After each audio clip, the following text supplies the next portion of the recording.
funniest memory of Dad would have to be when he would sit on the couch in silence whenever I would bring a boy home, or anybody home for that matter. He would just kind of sit there, not say any words, watch Andy Griffith just sit on the couch. Looking back on it, probably wasn't funny at the time, but now it's hilarious and one of the funniest memories I have. And then also just his whole demeanor, the way he complains about things with a couple of words, kind of offhanded under his breath. Those would have to be things I think are the funniest. The funniest thing I recall about Carmel, it's not really a thing that happened once. It's just a thing that he does. Every time we go to the beach, at whatever time he gets up in the morning till whatever time everybody else in the house is ready to go out, he paces. Usually with a cup of coffee, but he paces back and forth and walks around and walks around and walks around and waits for all of us so graciously. But it's funny to see him walk laps around wherever we are, just waiting for us to get to the beach. The funniest memory I have with Carmel is on my 16th birthday. Alex put together a scavenger hunt for me, and one of the stops I had to make was I came to the house and Carmel gave me my next clue, but Carmel was wearing his underwear over top of his jeans, and I hadn't known Alex that long. And I hadn't met Carmel, but maybe a couple times before, and I saw him with his underwear outside of his pants. So it was really funny. So the funniest memory I have of Dad is actually, it's not just one single memory, but it's this doing the same thing to him over and over and over again. I guess when he goes to bed and he'll forget something, he'll come out with no shirt and just pants on. He'll walk into the kitchen. If I'm in there, if I see him, I'll always whistle at him. And he'll look at me and he's like, "What in the world's wrong with you, you pervert?" And I said, I don't know how mom holds herself back towards you. I couldn't. And he'll just look at me and shake his head and just laugh and just call me a pervert. So it's the pervert memories that I think are his funniest.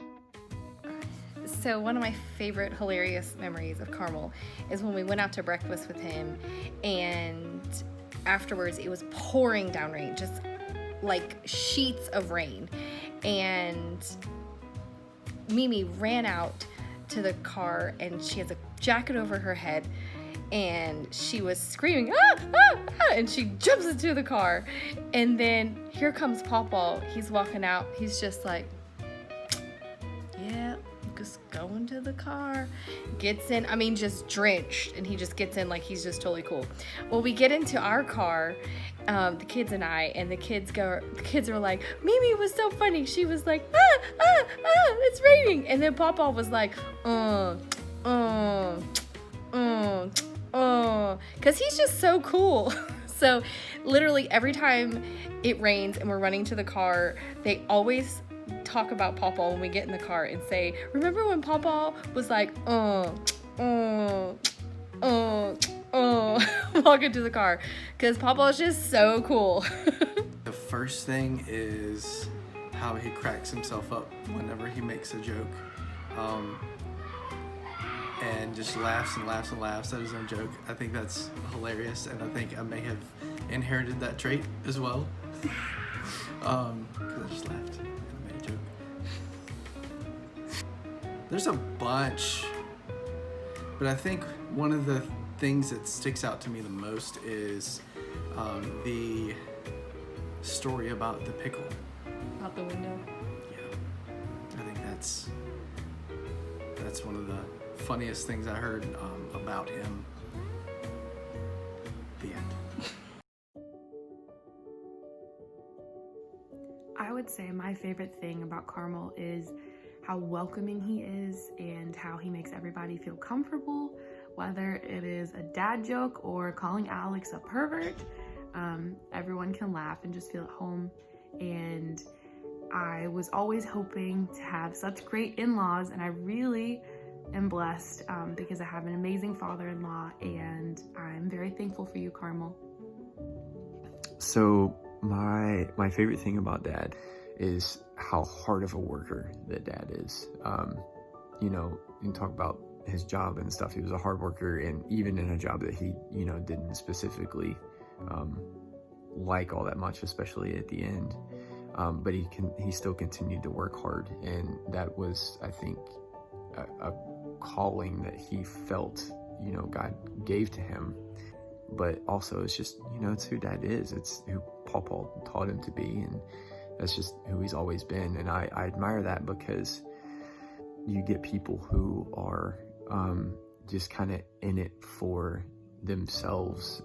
They're only in it for like just work environment. They're only in it because like they want something out of it. I never got that from him. It was you know, I'm here to work, to provide something for somebody else, to help to, you know, fix these, you know, the trains and stuff so they can get to their destination, and so I can help.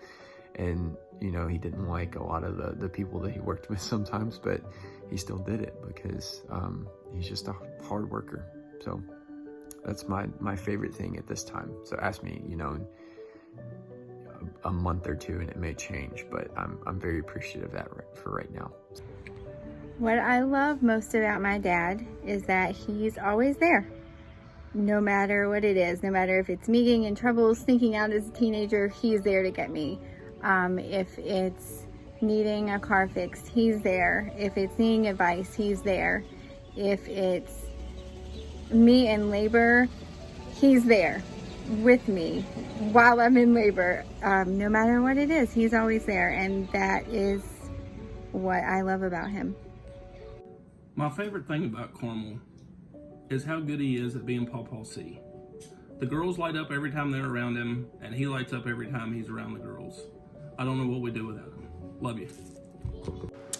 I would have to say his quiet strength and his Christ-like example of loving others and giving freely of his time and helping others as much as he can. I can't even count how many times he's helped me and Sarah and our family. So that's absolutely what I love most about him. My favorite thing that I love most about Carmel is his humongous heart and his love for his family. He has been the best example of a father for me that I've ever had, and I'm so incredibly grateful to call him Dad. I love you, Carmel. Okay. Wait. Go. No, wait. Go. Did you already go? Yes! Okay, go. Dogs, can you hear like this? No. Oh, okay. What do I love?